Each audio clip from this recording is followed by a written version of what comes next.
Hello everyone, आज हम लोग सॉल्व करेंगे एक्सरसाइज 5.2 का क्वेश्चन फर्स्ट है क्या।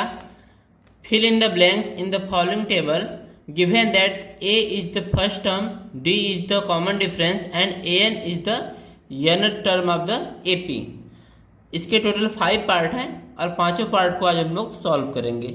इसके लिए फार्मूला क्या यूज करेंगे, A N equals to A plus N minus one into D. अब आते हैं इसके फर्स्ट पार्ट पे। तो फर्स्ट पार्ट में लिखेंगे गिवन दैट, क्या क्या गिवन है देखिए। ए की वैल्यू कितनी है 7 है, डी की वैल्यू कितनी है 3 और एन की वैल्यू कितनी है 8 है। और फार्मूला हमको पता है तो यहाँ पे लिख देंगे we know that A N यानी nth टर्म इक्वल्स टू क्या होता है A plus N minus one into D. इसको सॉल्व कर लेते हैं। तो ए एन तो हमको पता नहीं है, ए की वैल्यू कितनी है 7 तो यहाँ पे पुट कर देंगे, प्लस एन की वैल्यू कितनी है 8 तो ये हो जाएगा एन माइनस वन यानी 8 माइनस वन इंटू डी की वैल्यू कितनी है 3। अब इसको सॉल्व कर लेते हैं तो यहाँ पे कितना हो जाएगा 7 प्लस 8 माइनस वन करने पे 7 आएगा into 3। A N equals to कितना आ जाएगा 7 प्लस 7 3 जा 21 और ए एन की वैल्यू क्या आ गई 28।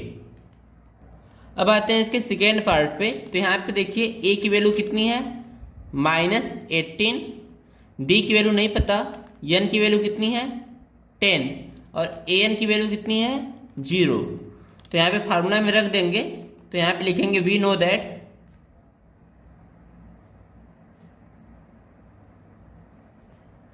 ए एन इक्वल्स टू क्या होता है A plus N minus one into D.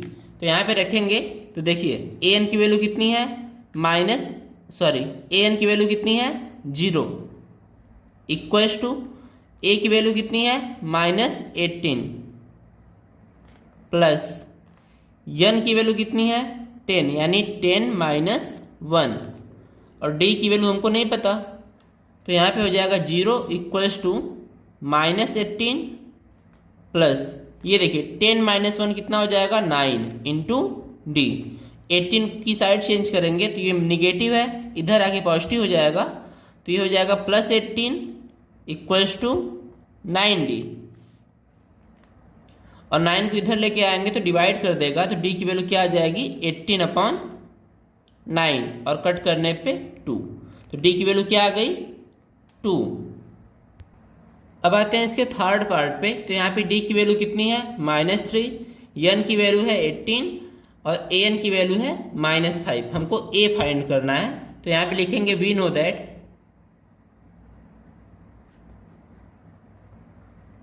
हमको फार्मूला पता है ए एन इक्वल्स टू होता है A plus N minus one into D. तो ए तो हमको पता नहीं है बट ए एन पता है। ए एन की वैल्यू कितनी है -5 इक्वल्स टू ए को वैसे ही छोड़ देंगे, प्लस एन की वैल्यू भी पता है, एन की वैल्यू है 18 तो ये हो जाएगा आपका 18 माइनस 1 और यहाँ पे डी की वैल्यू कितनी है -3 तो ये हो जाएगा इंटू -3।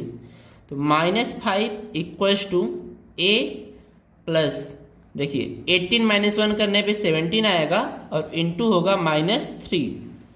तो -5 इक्वल्स टू होगा ए देखिए +17 इंटू -3 करने पे माइनस का 51 आएगा। तो 51 की साइड चेंज करेंगे तो -5 इधर पहले से है और माइनस का 51 इधर आएगा तो ये पॉजिटिव हो जाएगा और +51 हो जाएगा इक्वल्स टू ए।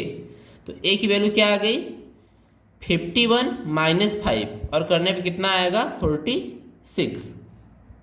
अब आते हैं इसके फोर्थ पार्ट पे। तो यहाँ पे देखिए ए की वैल्यू कितनी है -18.9, डी की वैल्यू है 2.5 और ए एन की वैल्यू है 3.6।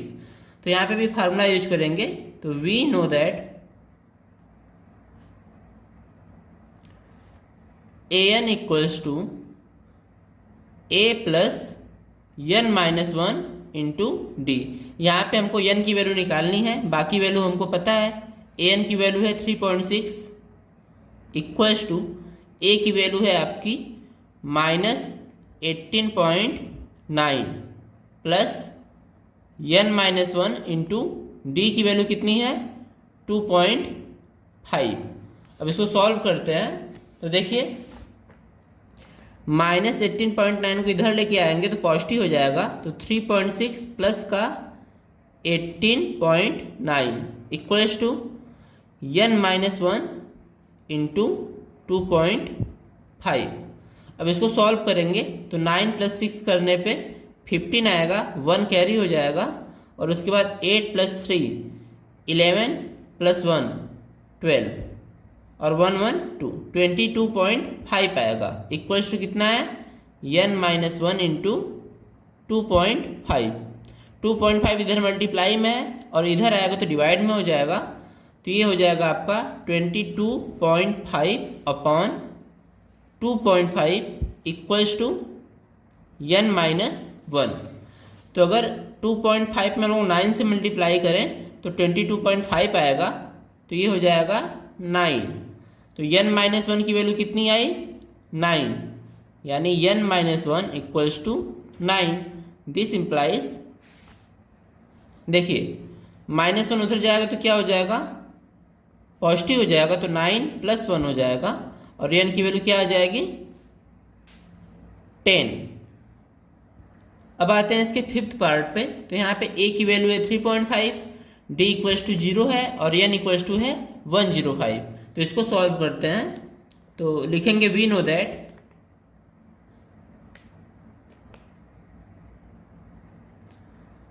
an equals to a plus n-1 into D. तो an हो जाएगा आपका, a की वैल्यू कितनी है 3.5 प्लस n की वैल्यू कितनी है 105 -1 इंटू डी की वैल्यू कितनी है 0 है। तो an इक्वल्स टू मिलेगा आपको 3.5 प्लस 105 में से 1 माइनस करेंगे तो 104 आएगा इंटू 0 और इसको सॉल्व करने पे क्या आ जाएगा 0। तो 3.5 प्लस 0, तो an फाइनली क्या मिला, देखिए 0 को किसी नंबर में ऐड करेंगे तो वही नंबर आता है, तो यहाँ पे हो जाएगा an इक्वल्स टू 3.5। अब हम यहाँ पे वैल्यू पुट करेंगे, तो फर्स्ट क्वेश्चन में वैल्यू कितनी आई थी 28 और सेकेंड क्वेश्चन जब सॉल्व किए थे तो d इक्वल्स टू कितना मिला था 2 मिला था। उसके बाद थर्ड क्वेश्चन में a की वैल्यू मिली थी 46 और फोर्थ क्वेश्चन में n की वैल्यू आई थी 10 और लास्ट क्वेश्चन में an इक्वल्स टू कितना मिला था 3.5 और यही हमारा फाइनल आंसर होगा।